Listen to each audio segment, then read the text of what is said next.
Samsung itu tak henti-hentinya menjejali segmen menengah ke bawah dengan sejumlah pilihan. Di series M salah satunya, sudah ada M21 dan M31 yang terjangkau. Kini Samsung sudah menawarkan lagi M11 untuk konsumen Indonesia. Di seri M, ponsel Galaxy milik Samsung ini terkenal dengan ukuran baterainya yang jumbo alias besar. Tapi soal spesifikasi sih boleh dibilang biasa saja, tidak menggiurkan tapi cukup dengan bandrol harga yang ditawarkan. Kebetulan nih, dalam sebulan terakhir kami berkesempatan untuk berkencan dengan Samsung Galaxy M11. Memang ini bukan ponsel untuk daily driver ya, tapi ya cukuplah untuk alat penunjang lainnya. Nah, ingin seperti apa review lengkapnya? Berikut adalah hasil kencan kami bersama Samsung Galaxy M11. Kalau kalian termasuk yang bisa mengidentifikasi jajaran ponsel seri M atau A dari Samsung, terus terang, gua salut. Karena ya seperti diketahui, walaupun pilihannya banyak tapi soal desain itu mirip-mirip. Termasuk di Samsung Galaxy M11 yang punya kemiripan atau bahkan plak-ketiplak dengan Galaxy A11. Tentu saja kalau kita baca naskah spesifikasinya antara M11 dan A11 itu punya perbedaan, walaupun secara sekilas sih mirip-mirip. Dari desain layar, Samsung membenamkan teknologi M11 ini dengan sebutan Infinity O, yakni adanya lubang kecil atau punch hole untuk meletakkan kamera depan di sudut sebelah kiri. Sejauh ini, M11 adalah ponsel Infinity O termurah di jajaran ponsel Samsung. Beralih ke bagian desain belakang, ponsel ini punya bahan yang sebenarnya gua suka banget. Memang sih bukan bahan yang mahal, tapi untuk harga kurang dari 2 juta rupiah ini pas, enak dan mantap digenggam. Bahannya tuh sangat doff sekali, sehingga tidak licin. Dan bagi gue yang penting ini yang tangannya suka berkeringat, itu tidak sampai meninggalkan sidik jari di bagian belakang. Apalagi ini di bagian belakang itu terdapat sensor sidik jari yang tentunya perlu digenggam sangat pas biar tidak jatuh.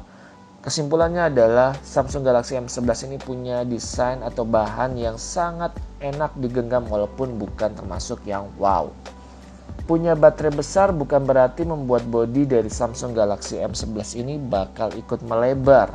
Malahan boleh gue bilang ini tergolong ramping. Bodinya sih nggak tipis, ukurannya pun 9 mm, sangat pas kok dimasukkan untuk ke dalam saku celana. Kita beralih ke layar. Samsung Galaxy M11 ini punya ukuran layar 6,4 inch. Dengan rata-rata tangan Indonesia yang tidak terlalu besar, ponsel ini pun sangat pas untuk digunakan baik untuk menonton, bermain game, ataupun sekadar berselancar di dunia maya. Soal teknologinya, Samsung Galaxy M11 ini menggunakan panel PLS TFT dengan menawarkan resolusi HD+. Tingkat kecerahannya sih standar saja dan cukup memadai asal tidak berada di bawah sinar matahari yang terlalu terik. Dijamin kalian nggak bisa ngeliat. Di atas kertas, Samsung sih menyebut Galaxy M11 itu punya resolusi layar HD+. Tapi kenyataannya ponsel ini hanya punya resolusi 720 x 1560. Mungkin itu yang dimaksud HD+ adalah HD ready. Buktinya, saat kami menonton YouTube, resolusi video hanya mentok di 720p. Bahkan, YouTube sendiri sudah tidak menyebut resolusi itu sebagai ukuran high definition alias HD. Beruntung sih Galaxy M11 ini punya desain Infinity O yang juga turut membantu memaksimalkan lebar layar agar dapat menampilkan konten dengan lebih luas lagi. Bezel di kiri, kanan, dan atasnya pun sangat tipis.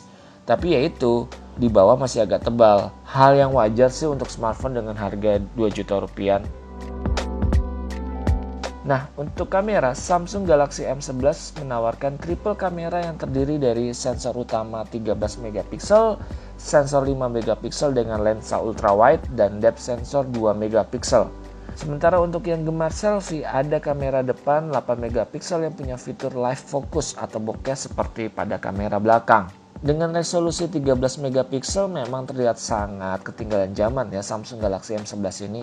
Apalagi beberapa pesaing Samsung punya resolusi yang lebih tinggi dengan kisaran harga di antara 2 jutaan rupiah. Jadi kami sebenarnya tidak berharap banyak.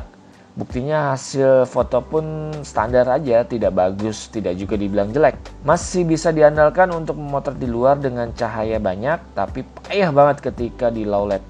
Bahkan untuk lensa ultrawide-nya itu kami kok kurang puas karena masih terdapat banyak noise di dalamnya. Harap maklum juga bila tidak ada fitur night mode. Hal serupa juga terjadi pada kamera depannya. Lumayan untuk di cahaya yang cukup, tapi sangat kepayahan juga di ketika cahaya yang sangat kurang. Sedikit membahas fitur videografi, baik kamera belakang maupun kamera depan sama-sama bisa merekam di resolusi Full HD. Gue pun melakukan perekaman dengan menggunakan kamera depan di Samsung Galaxy M11 dan berikut hasilnya. Ini adalah percobaan menggunakan kamera depan untuk kamera Samsung Galaxy M11. Seperti ini tampilannya, tidak terlalu over, tidak terlalu lebay, cukup, tapi ini dengan kondisi cahaya yang lumayan banyak. Ini adalah percobaan dengan kamera belakang kondisi terang dari Samsung Galaxy M11.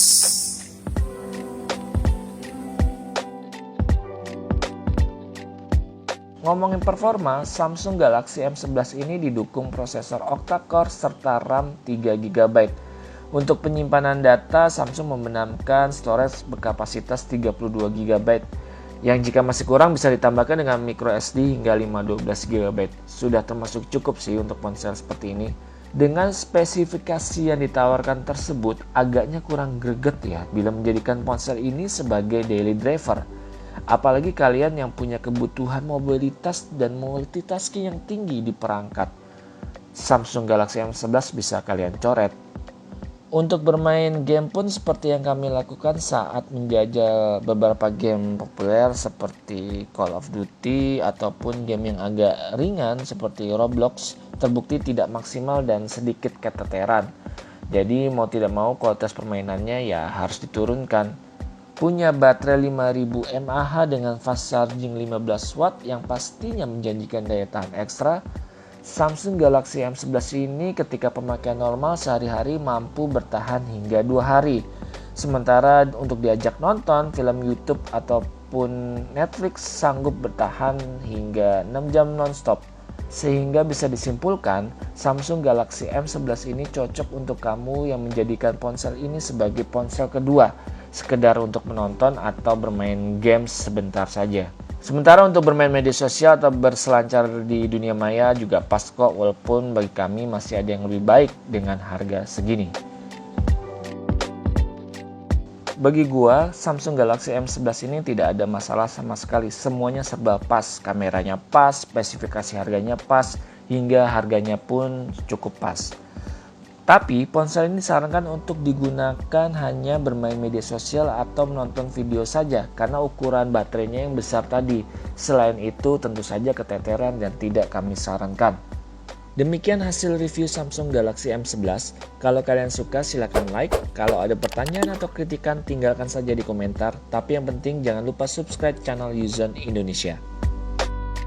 Ini adalah percobaan menggunakan kamera depan untuk kamera Samsung Galaxy M11.